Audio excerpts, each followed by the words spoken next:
Hello. So currently there are debates about this 500 millions, whether it was a moral thing to give and receive it, whether it was corruption or not. But I'll not discuss that. I'm not yet here to judge anyone. However, I want us to look at some other things that maybe this 500 millions could do. So we all know that, yes, our former leader of opposition, the current commissioner, received 500 millions, and some other three commissioners, each of them received 400 million. So I want us to get a sum of this money. So if you get the 500 he received, you add the other commissioners, each of them, this totals to 1 billion and 700 million shillings. Okay, this was just gratuity, Kasimo in Uganda. However, let's also look the other side.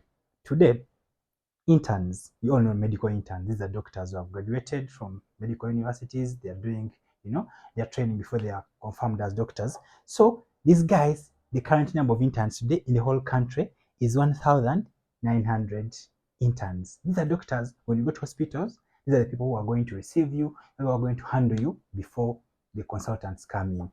Now, we have 1,900 of these, and each of these guys receives 1 million shillings. So if you have to compare, okay, let's start with multiplying. If you have to multiply the amount of money they receive, which is 1 million per month, by the way, this money takes decades. Sometimes they can take 3-4 months without receiving this money. So these guys, if you compare, if you multiply the amount of money they get per month, it's actually 1,900,000,000. Okay, these are interns.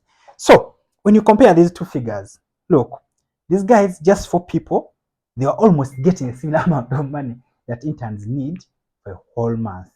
But let us go back into a little bit of, the steps which are taken for somebody to become an intern.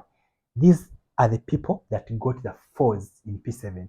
These are the people who got the 8s. These are the brilliant chaps, okay, who will work 24/7 to ensure that your health is good.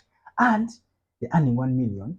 And at the top of that, when most of these guys finish their internship, they're unsure whether they'll get jobs or not. Okay, so as of today, the unemployment among doctors is not a secret. It's known. What's happening to all the doctors that finished school sometimes back and they have not been given employment? And as people are struggling there is a group somewhere, about 4 people, who can actually get all the money that they can earn in a whole month in just, no minutes. So the question is, what are our priorities? Okay, what are our priorities? Do we really need all these MPs that we have?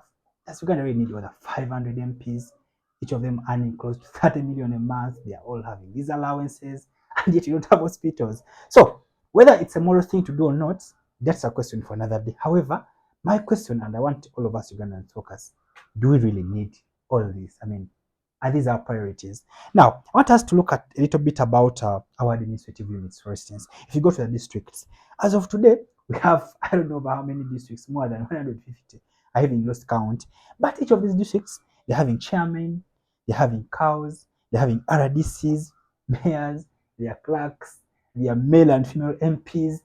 There are so many administrative units. But the question is, how many hospitals do you have? How many doctors do you have in those hospitals? So what are our priorities? Are our priorities just administration and public administration, or it's actually service delivery? And I feel like this is a point that we all need to wake up and maybe ask ourselves, is this what we want, or there are some things we can do better? Okay. Therefore, Ugandans, I think it's high time we start having the right debates. Okay? The right debates. Can we have an accountability of everything that is happening? Are we really having the right priorities? Okay? Are we really comfortable going on with hundreds of MPs, all these gratuities, all these allowances, yet actually service delivery is not there? I came across a paper recently, and it was saying that in Uganda, the percentage of people who earn 1 million and above is less than 1%. Can you imagine?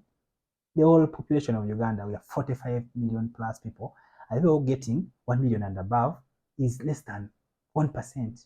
Another paper was showing that in Uganda, more than 60% of the population earns less than $100. And look, we're on the same planet with some other people elsewhere where people can just go, and just have a cup of tea and they're paid that money.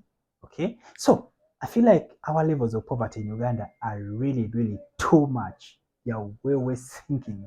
And you have to wake up, start address some of these challenges. Okay? When you see these things happening, some of us will get heartbroken. You're wondering if actually we're doing the right things. Are we steering in the right direction? So we need to wake up, work out some things, and make things better. As I conclude, I call upon everybody to probably start asking the right questions. Okay, let's start, being very myopic and asking questions that, are not actually addressing the real problems. The real problems are, do you think these are our priorities? People getting 500 million as gratuities, people earning 200 million, people earning, 30 millions, when they're not doctors in places, when teachers are not being paid, when, senior house officers are there struggling with 1 million, when, are we asking the right questions and are we getting the right answers? I want to leave this at that, but are we really in the right direction as a country? Are we really having the right priorities? Thank you very much for watching and I wish you a good time.